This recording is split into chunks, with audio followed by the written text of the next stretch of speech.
Eta Hoffmann. La azarosa vida de un soñador escéptico.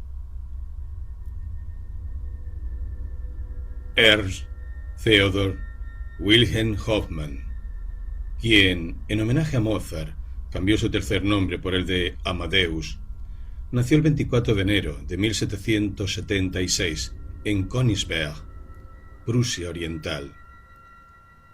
En esta ciudad bañada por el Pregel, que su compatriota y contemporáneo Kant definió como el mundo en pequeño, pasó Hoffmann su infancia y parte de su juventud.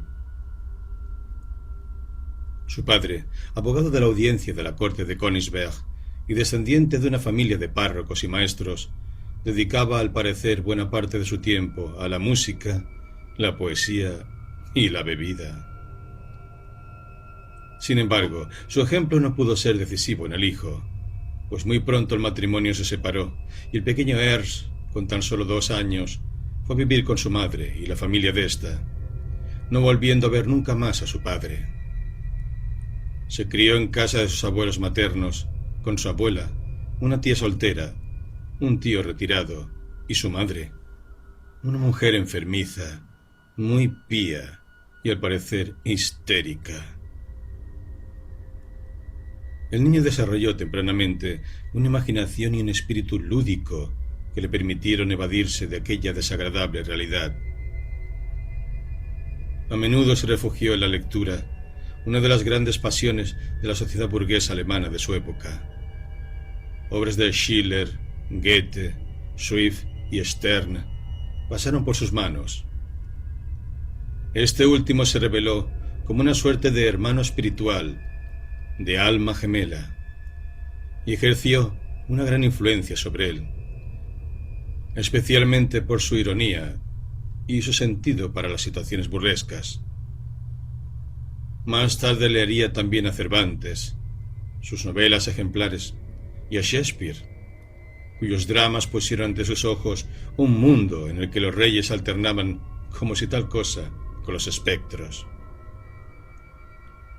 Desde 1782, Hoffmann asistió a la escuela de Königsberg y 4 años después conoció allí a Theodor Gottlieb Ippel, sobrino del gobernador de la ciudad, con quien mantuvo una estrecha y larga amistad, a pesar de algunas épocas de mayor distancia debido en gran parte a los distintos tipos de vida que ambos fueron escogiendo. En 1792, al igual que su amigo Ippel, Hoffmann comenzó la carrera de Derecho en la Universidad de su ciudad natal, la Albertina, aunque en su interior mantenía la esperanza de poder consagrarse al arte. Prueba de ello es que no abandonó las clases de música y dibujo que había iniciado un par de años antes. Aparentemente, Hoffmann se sometió a las normas de la sociedad burguesa, pero a la vez era consciente de la fuerza interior que había en él. Esta dualidad la reflejará más tarde en muchos de sus relatos, entre ellos El puchero de oro, donde el personaje de Linz Horr, a un tiempo respetable archivero y salamandra en el reino fantástico de Atlantis, podría muy bien ser un trasunto del propio autor. Apenas 3 años después, Hoffmann se encontraba ya realizando prácticas en un juzgado, pero pronto se vio obligado a abandonar su ciudad. Enamorado de una mujer casada, con varios hijos y unos 10 años mayor que él, Dora Hatt, a la que daba lecciones de música, Hoffmann, celoso por la aparición de un nuevo rival, protagonizó una tensa escena durante un baile de máscaras. La familia de su madre decidió enviarle a Glogau, a casa de otro tío suyo, donde conoció a su prima Minna Dörfer, con la que poco después se comprometió, probablemente buscando dar cierta estabilidad a su vida, forjarse una posición sólida, según se desprende de las cartas a su amigo Ippel. Por aquella época, su futuro suegro fue nombrado magistrado del Tribunal Superior de Justicia de Berlín, y Hoffmann se trasladó también a la capital de Prusia, para terminar allí sus exámenes. En 1800 Hoffmann fue nombrado asesor en la audiencia territorial de Posen, una de las ciudades más antiguas de Polonia, cuya provincia había sido anexionada a Prusia en 1793. En aquella pequeña ciudad militar y administrativa, el aburrimiento era mortal y, según parece, la vida social se limitaba a las francachelas de los funcionarios y oficiales. Hoffmann conoció allí a una joven polaca muy hermosa, Marianna Tekla Mikaelina Rorer Tritzinka, una morena de ojos azules, a la que él llamaba Misha, y de la que se enamoró rápidamente. Nombrado poco después magistrado en la audiencia territorial de Posen, Hoffmann, consciente de que ya no había ninguna razón para posponer el matrimonio con su prima, le escribió sin embargo pidiendo que deshiciera el compromiso. La ruptura con la familia fue entonces definitiva. Poco después se produjo un segundo incidente por el que Hoffmann fue de nuevo trasladado. Durante el carnaval del año 1802, se repartieron un baile unas caricaturas de las personalidades más relevantes de la ciudad. 3 fueron los principales sospechosos, entre ellos Hoffmann, el verdadero autor de los dibujos, una emanación de su satírico pincel. Harto de las intrigas y complots que proliferaban en el seno de la sociedad alemana de Posen y que condujeron al suicidio de un amigo suyo, Hoffmann, que ya desde su llegada consideró la ciudad como una cloaca, había tomado el pincel con la intención de ridiculizar a alguno de sus prohombres. Esta vez el rebelde fue enviado a Block, un nombre que en sus oídos debió de sonar como una pesada piedra al caer en una ciénaga, y que correspondía a una pequeña villa a orillas del Vístula, sin la menor vida cultural. Poco antes de partir, Hoffmann se casó con Misha, lo que tampoco le favoreció mucho, siendo como era un funcionario prusiano protestante, pues ella era polaca y además católica.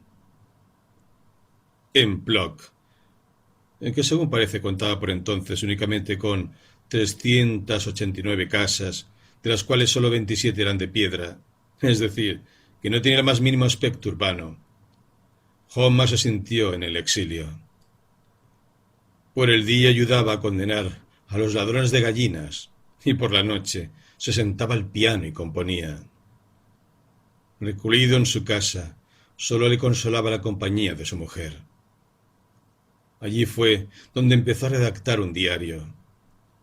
En esta época escribió su amigo Hippel: «Estoy enterrado en vida». Y más que nunca, el arte fue para él un refugio en el que sobrevivir. Sin embargo, gracias a las gestiones de Hippel, casado con una rica noble y ya muy bien situado, Hoffmann no tardó mucho en conseguir un nuevo traslado, esta vez a Varsovia, la antigua capital de Polonia, anexionada también a Prusia. Allí vivió unos cuantos años dichoso, disfrutando de la ciudad, ruidosa, alegre y exótica, de mucho tiempo libre para dedicarse a su actividad favorita, la composición musical, y de la compañía de un nuevo amigo, Julius Eduard Hitzig, el que más tarde sería su primer biógrafo y que entonces le abrió las puertas de su biblioteca, dándole a conocer a Tieck, a Novalis, a Brentano, a los hermanos Schlegel, a Wackenroder y a otros muchos representantes de la literatura de su tiempo. Le dio incluso leer la obra de Calderón de la Barca, bajo cuya influencia Hoffmann escribió más tarde una ópera titulada Amor y celos. Hacia 1805 su mujer trajo al mundo una niña, a quien pusieron el nombre de la patrona de la música, Cecilia. Poco después Hoffmann empezó a tener problemas de salud, pero, según él mismo dijo en carta a Hippel, «Este miserable cuerpo obedece al espíritu como un esclavo sin voluntad». Ya por entonces se respiraba en la ciudad una atmósfera de intranquilidad y nerviosismo, La guerra se aproximaba, hasta que el 28 de noviembre de 1806, unas semanas después de la batalla de Jena, las tropas de Napoleón ocuparon la plaza, expulsando de su puesto a todos los funcionarios prusianos. Prusia había sido derrotada por Francia en Jena y Austerlitz, con lo que Posen, Plock y Varsovia volvieron a ser polacas. No tardaron en sentirse la pobreza y las demás consecuencias de la guerra, el hambre y las epidemias, y Hoffmann cayó gravemente enfermo. Al borde de la muerte, parece ser que decidió que a partir de ese momento viviría únicamente para el arte. Misha se había marchado ya con su madre a Posen, y Hoffmann se debatía entre ir a Berlín o a Viena. Poco después, las autoridades francesas exigieron a los antiguos funcionarios prusianos que jurasen fidelidad a Napoleón, bajo amenaza de tener que abandonar la ciudad en el plazo de una semana. Hoffmann se negó, y al no conseguir el salvoconducto para ir a Viena, partió hacia Berlín. Perdido el cargo, intentó sobrevivir con su música y sus dibujos, pero Berlín era en aquellos momentos una urbe empobrecida y ocupada por los franceses, y él seguía soñando con Viena. Más que nunca se sintió atrapado en el cristal, como luego el estudiante Anselmo de El Puchero de Oro. Quería marcharse de Berlín, donde vegetaba una gran cantidad de artistas sin trabajo, donde los teatros estaban al borde de la bancarrota y el precio del pan subía cada día. Las noticias que llegaban desde Posen eran aún peores. Su hija Cecilia había muerto y su mujer había caído gravemente enferma. Sin embargo, en Berlín, Hoffmann tuvo la oportunidad de conocer a Schleiermacher, Fichte, Chamisso, uno de los primeros en reconocer su talento. Tras superar el que probablemente fue el año más duro de su vida, Hoffmann recibió una oferta del teatro de Bamberg, una ciudad del sur de Alemania que le hizo sentirse muy cerca de la ansiada Italia y en la que vivió entre 1808 y 1813, trabajando como compositor, director de orquesta, escenógrafo y dramaturgo. Bamberg ofrecía por entonces un ambiente cultural y científico muy enriquecedor. Allí se encontraban el médico F. A. Marcus, quien aplicaba procedimientos muy novedosos que tendrían gran influencia en la obra de Hoffmann: el magnetismo o mesmerismo, la hipnosis, etc. El filósofo Friedrich Schelling, con el que la ciudad se convirtió en el centro de la filosofía de la naturaleza, los hermanos Schlegel y Gottlieb Heinrich Schubert, cuyas obras, especialmente su Simbología del sueño, que Hoffmann consideró como una especie de catecismo, tuvieron una gran influencia en el movimiento romántico. Y fue allí, en Bamberg, donde Hoffmann, desilusionado ante el desastre del teatro, al que su director llevó al borde de la ruina, sintiéndose incomprendido y maltratado por las circunstancias y por un público que no estaba preparado para reconocer su talento musical, se decidió a comenzar su verdadera carrera, la de escritor. Una carrera que solo duró 12 años, pero con la que cosechó mayores éxitos. Sin embargo, aún tuvo que recurrir de nuevo a dar clases de canto y música a las damas de la alta sociedad, y así se vio rodeado de mujeres, muchas de ellas desgraciadas o insatisfechas en su matrimonio. No tardó en enamorarse de una de sus alumnas, Julia Mark, una joven de 15 años, de cabellos negros y ojos azul oscuro. Y como ya ocurriera con Dora Hatt en Königsberg, Hoffmann expresó a menudo sus sentimientos amorosos recurriendo a las referencias literarias, una costumbre de la Alemania de la época, cuya burguesía estaba, como ya hemos dicho, totalmente impregnada por la pasión de la lectura de novelas, y muy especialmente de Werther de Goethe. Estamos hechos de literatura, afirmó Tieck, cuya traducción de El ingenioso hidalgo Don Quijote de la Mancha se publicó en Alemania entre 1799 y 1801. En su diario, Julia aparece como una mariposa o como KTCH, en referencia a la Katzen von Heilborn de Heinrich von Kleist, símbolo de la enamorada que sigue a su amado como una sonámbula, claves que sin duda buscaban burlar la posible vigilancia de su mujer, quien de nuevo se había reunido con él en Bamberg. Pero la joven Julia estaba prometida ya a un rico comerciante, y Hoffmann, de nuevo llevado por los celos, se comportó de una manera escandalosa durante una excursión a Pommersfelden, insultando públicamente al prometido de su amada, que a su vez estaba totalmente borracho. Cuando Julia se marchó a Hamburgo para casarse, Hoffmann, que consideraba que ya nada le ataba a la ciudad, pues su situación económica era catastrófica, recibió una oferta de una compañía de ópera que actuaba en Dresde y Leipzig. El 25 de abril de 1813, Etta Hoffmann llegó a Dresde, la Florencia del Norte, ocupada desde el día anterior por las tropas prusianas y rusas. El viaje a Dresde llevó a Hoffmann al centro mismo de la contienda. La política, ante la que siempre se mostró escéptico, le atrapó entonces entre sus garras. Hoffmann se vio en medio de las turbulencias de una época que se había vuelto eminentemente política.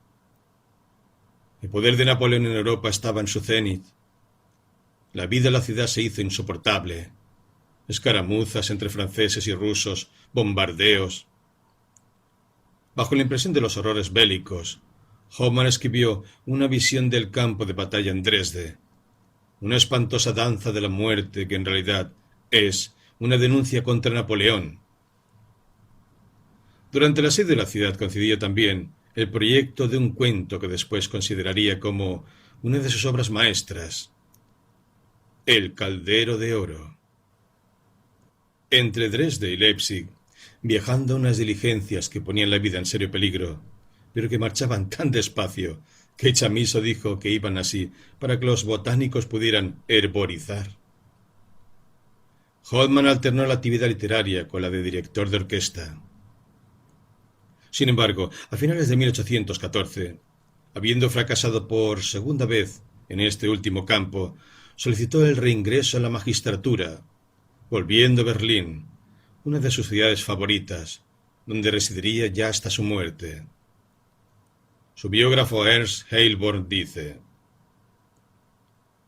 Hoffmann concedió a Berlín un rostro literario. A través de él adquirió carácter. Con ello hizo por Berlín lo que Balzac, unido a él por una extraña afinidad espiritual, ha hecho por París. Hoffmann mostró siempre una gran afición por los planos de las ciudades, cuya belleza le ayudaba a dejar correr su imaginación y a preparar minuciosamente la topografía de sus relatos. Por ello, hay quien opina que sus fantasmagorías poseen una magia mucho más convincente que las de Edgar Allan Poe, pues las calles, las plazas, los cafés que aparecen en sus obras tienen siempre nombres reales.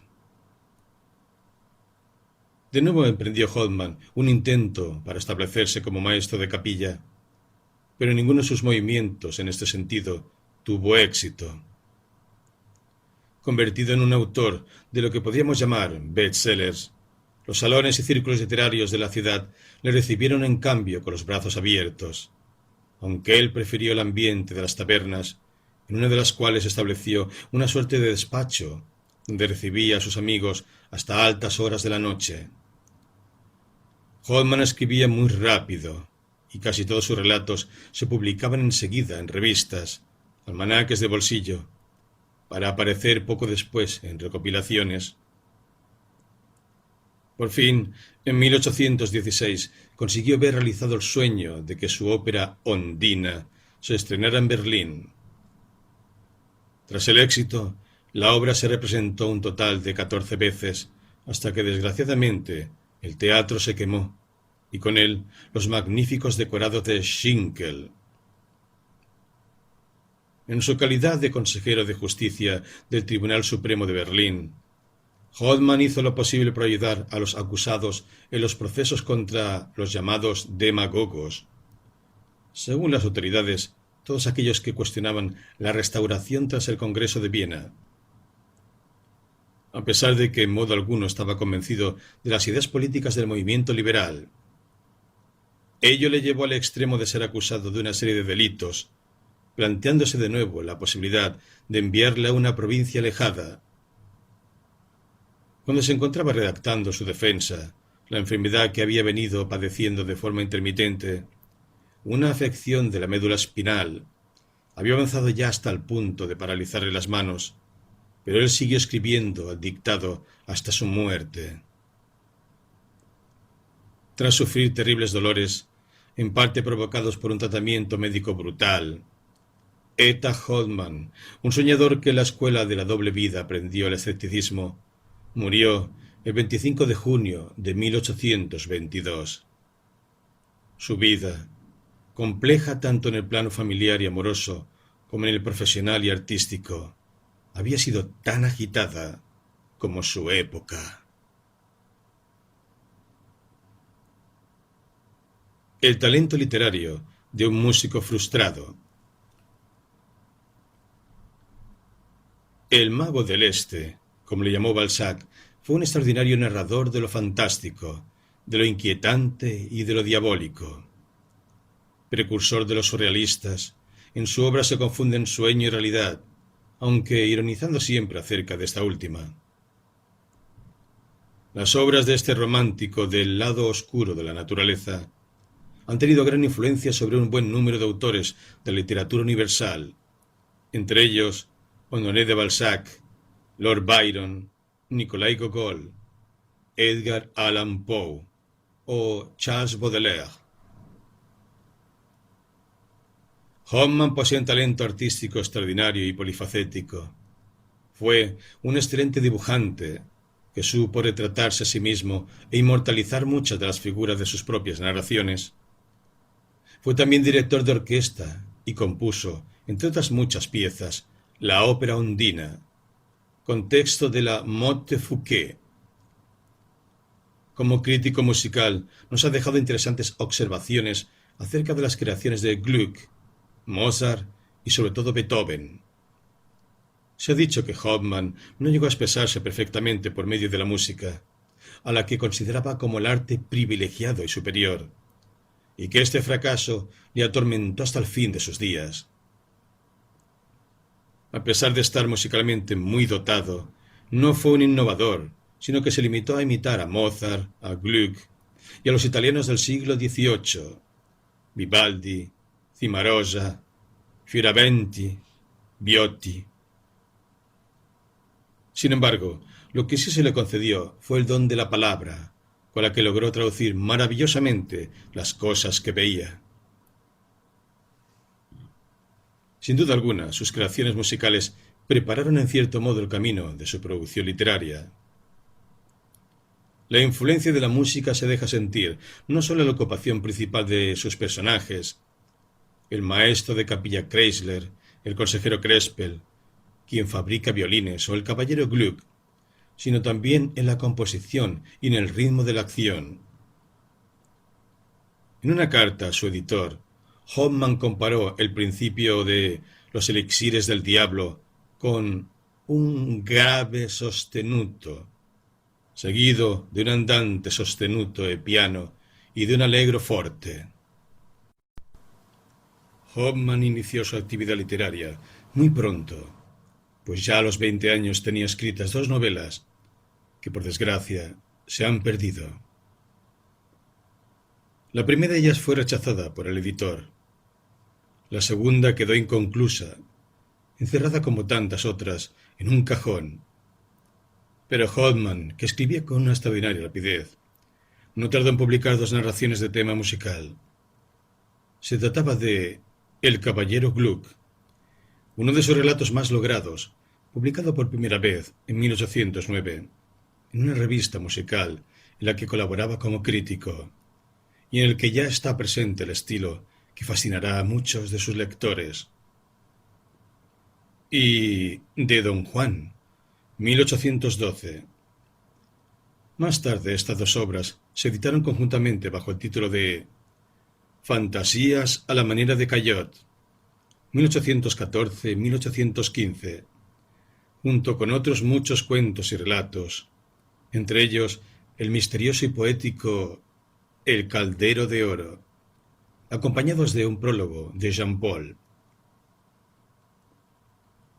Los elixires del diablo, papeles póstumos del monje Medardo, un capuchino, 1815-1816.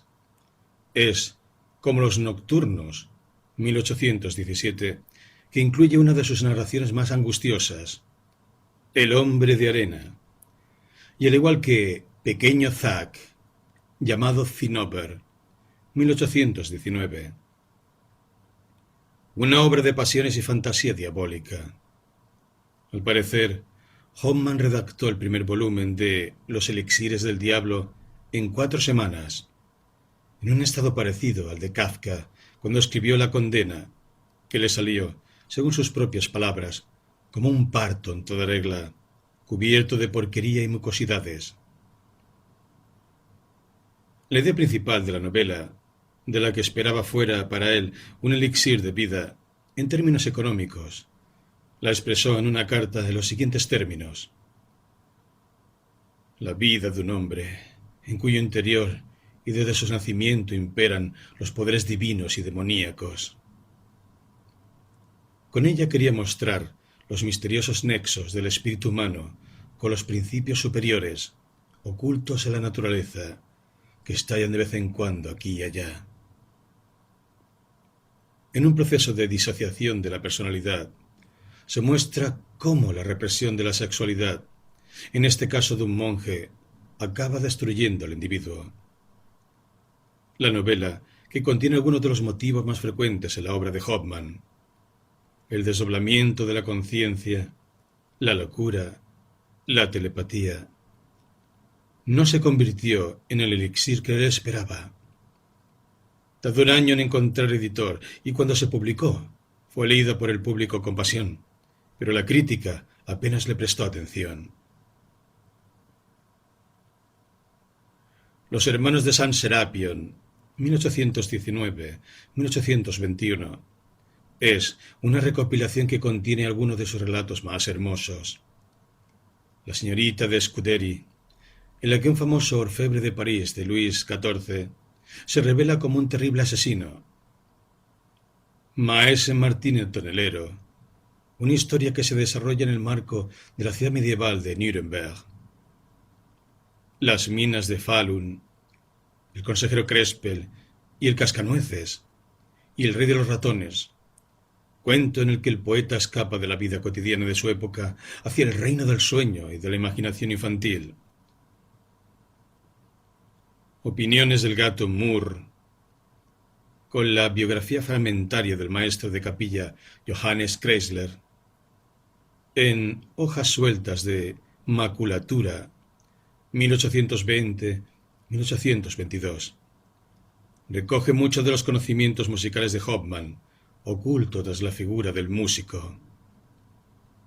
Con una clarísima influencia de Lauren Stern y de su obra Vida y opiniones del caballero Tristram Shandy, se narran alternativamente la vida del gato y la del genial compositor.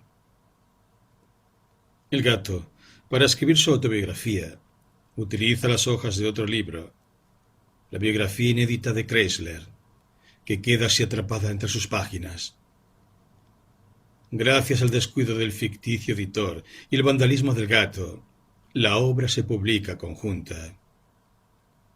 Se trata de una excelente parodia de Bildungsroman, la novela de formación alemana cuyo máximo exponente es el Wilhelm-Meister de Goethe, con la que Hoffmann satiriza algunas de las ideas y obras de la Ilustración y del clasicismo alemán. La princesa Bramvilla, 1821, según Heinrich Heine y Baudelaire, lo más genial dentro de la obra de Hoffmann. Es una graciosa e irónica historia ambientada en el mundo de los carnavales de Roma, que encierra en sus páginas una magnífica teoría del arte, un catecismo de la más alta estética, en palabras de Baudelaire. En el cuento Maese Pulga, 1822, el autor parece ironizar también sobre lo misterioso, pero al mismo tiempo dirige sus dardos de una manera oculta contra la persecución de los demagogos. En él, el agudo consejero áulico Narpanti, fiel reflejo del director de la policía prusiana, Kamptz, hace la siguiente declaración: pensar es ya de por sí una operación peligrosa, y en un hombre peligroso puede ser aún más peligrosa. Hoffmann, que amaba la libertad, sintió también la amenaza directa de no poder escribir. Una nota de sus últimos años, que muy bien podría haber suscrito Kafka, es sintomática de su manera de pensar. Sueño.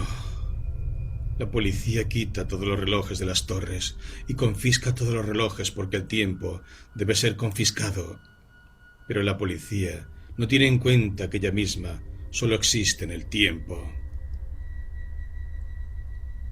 Poco antes de su muerte, Hoffmann escribió La ventana del primo, una especie de charla autobiográfica en la que se nos muestra cómo veía el autor la vida y a los seres humanos que le rodeaban, y cómo los transformó en figura de su imaginación. Un catalejo desempeña en este cuento, como en otros muchos de la obra de Hoffmann, un papel capital. Gracias a él, el primo, un escritor célebre paralizado por la enfermedad, como el propio autor en aquel momento, viendo limitada su existencia a un reducido apartamento, una de cuyas ventanas da a la plaza del mercado de Berlín, se dedica a contemplar la vida bulliciosa y hormigueante a sus pies. Al narrador que visita a su primo, la plaza le parece simplemente un caos vertiginoso. «Te falta un ojo que sepa ver», le dice su interlocutor. Lo que es capaz de describir el primo no es solo lo que ve, sino también, y esto nos hace pensar en Baudelaire, de los tableaux parisiens y del spleen de París, el pasado de los personajes, sus preocupaciones. Esta ventana es mi consuelo. En ella encuentro la vida, con su cosquilleo, y me siento lleno de ternura hacia su incesante agitación.